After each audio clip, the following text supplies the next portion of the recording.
By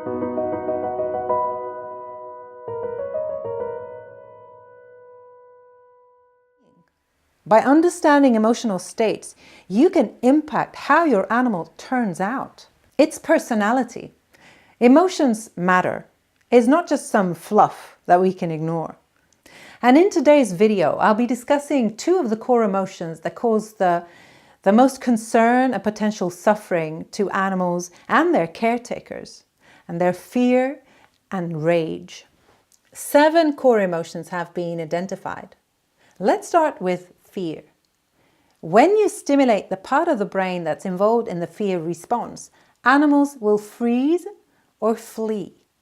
And people exposed to the same type of brain stimulation say they feel frightened.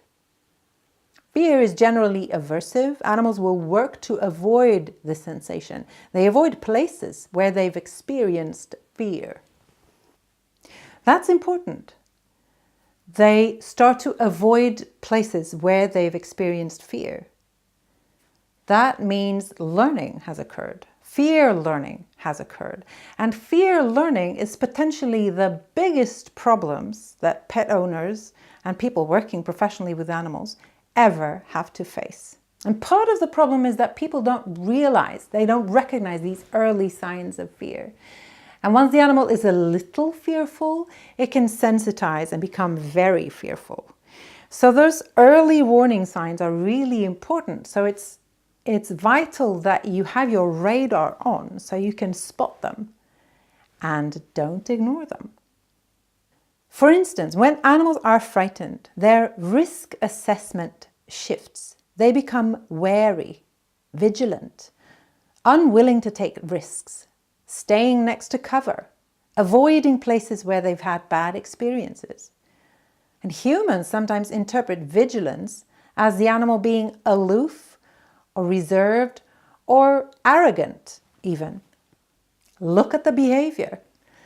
A vigilant animal will be scanning the environment, looking around. And if you're trying to train in this situation, it can be really hard to get the animal to focus on you.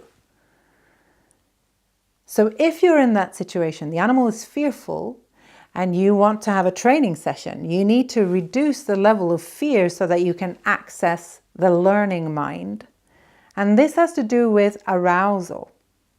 Let's look at how arousal and performance interact. Arousal on the x-axis, performance on the y-axis. Performance is both about learning new behavior and performing already learned behavior.